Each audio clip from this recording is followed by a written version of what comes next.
तो गाइज आज हम बात करने जा रहे हैं सोलो लेवलिंग के सीजन 2 के एपिसोड 1 के कट सीन्स की। पर अगर आपने सीजन 2 के फर्स्ट एपिसोड को देखा ही नहीं है तो वेट किसकी कर रहे हो? यूट्यूब पर सर्च करो फिक्शन ट्यूब और जाकर एंजॉय करो और दोबारा जरूर आ जाना। तो गाइज अगर एपिसोड देख लिया है तो सीजन 2 का फर्स्ट एपिसोड की एनिमेशन तो सच में कमाल की थी, पर एनिमेशन स्टूडियो वालों ने पैसे बचाने के लिए कुछ सीन्स ही काट दिए, या फिर ऐसा भी हो सकता है कि उन्होंने एनिमेटर्स को पैसे ना दिए हो। पर गाइज आप चिंता मत करो, मैं हूं ना, मैं आपको वो सारे सीन्स बताऊंगा जो कि इम्पोर्टेंट तो थे पर एनिमेटर्स ने उन्हें एनिमेट ही नहीं किया। और हाँ, एक और चीज बता दूं, इसके अंदर हम ना इम्पोर्टेंट सीन्स के बारे में ही बात करेंगे, तो कोई कमेंट में ये नहीं कहेगा कि आपने ये मिस कर दिया या फिर वो मिस कर दिया, नहीं तो ये वीडियो बहुत ज्यादा बोरिंग हो जाएगी। अब टाइम नहीं वेस्ट करते, जल्दी से स्टार्ट करते हैं। तो जैसे कि आपने सीजन 1 में देखा होगा कि जिन्वू अपने माँ के इलाज के लिए पैसे कमा रहा था, और हम देखते हैं ई रैंकर होने की वजह से उसके पास ज्यादा पैसे नहीं होते। और यहाँ हमें मानवा भी यही चीज बताई गई है, जहाँ हम देखते हैं कि जिन्वू बैंक के अंदर अपना डेबिट कार्ड लेने जाता है, तब वहाँ हम देखते हैं बैंक की एम्प्लॉय जिन्वू के अकाउंट को देखकर हैरान हो जाती है, क्योंकि उसके अकाउंट के अंदर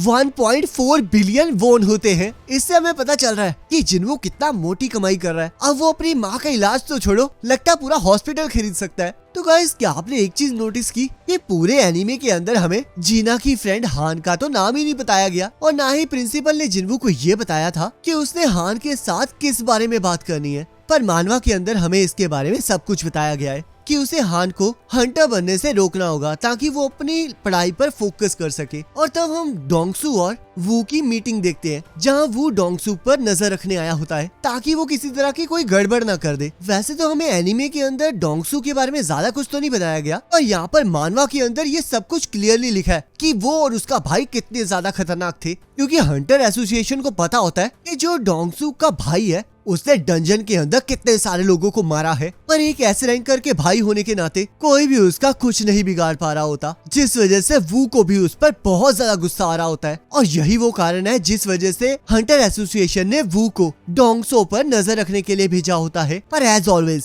एनीमे में हमें इसके बारे में कुछ नहीं बताया गया, जो कि एनीमे के अंदर एक गैप पैदा कर देता है। तभी आपको एनीमे देखते टाइम लगा होगा कि कुछ चीज स्किप हो गई है। तो जैसे कि आप लोगों ने देखा ही होगा कि डोंगसू जिन्वू को ढूंढते हुए गेट तक पहुंच जाता है, पर इसके बारे में किसी को नहीं पता कि वो ऐसा कैसे कर पाया, क्योंकि जैसे कि एनीमे में बताया कि जिन्वू तो वहाँ पर मैनेजर से बात करके गया था और किसी को नहीं पता था कि वो उस गेट के अंदर जाने वाला है। पर आखिरकार ये डोंगसू को इसके बारे में कैसे पता चला, तो ये पार्ट भी एनिमेटर्स ने स्किप कर दिया है। और यहाँ मानवा के अंदर हम देखते हैं वो भी इसके बारे में डोंगसो से पूछ रहा होता है, क्योंकि उसे भी नहीं पता होता कि आखिरकार जिन्वू है कहाँ। तब डोंगसो अपने फोन पर चेक करके जिन्वू की लोकेशन के बारे में पता लगा लेता है, और वू को ये धमकी देता है कि वो उसके और जिन्वू के बीच में बिल्कुल नहीं आएगा, क्योंकि वो जिन्वू से अपने भाई की मौत का बदला लेकर रहेगा। तो गाइस, हमने देखा था कि डोंगसो जिन्वू को ढूंढते हुए उस गेट तक पहुंच जाता है, जहां पर बेक उसे देखकर बहुत ज्यादा हैरान हो जाता है और उसे पूछने लगता है कि आखिरकार वो वहां पर करने क्या आया है।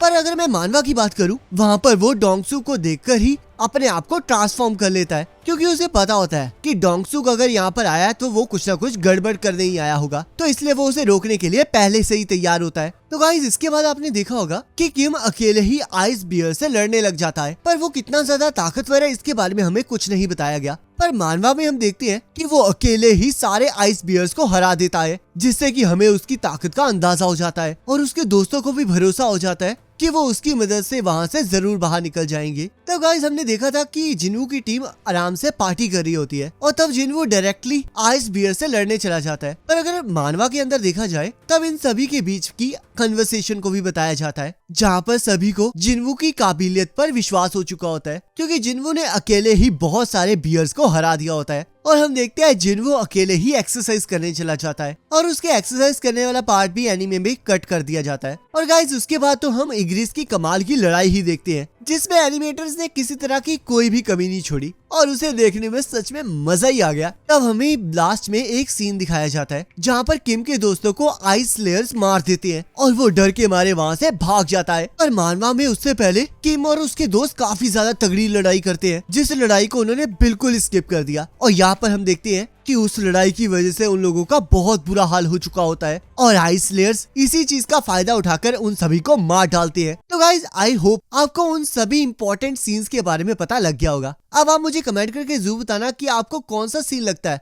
कि अगर वो एनिमे में होता तो ज्यादा अच्छा होता। बाकी अगर आप चाहते हो क्या हम ऐसी वीडियोस और लेकर आए तो कमेंट करके जरूर बताना। बाकी एपिसोड 2 के कट सीन का लिंक आपकी स्क्रीन पर आ रहा होगा, उस पर क्लिक करके अगले एपिसोड के कट सीन्स को देख सकते हो।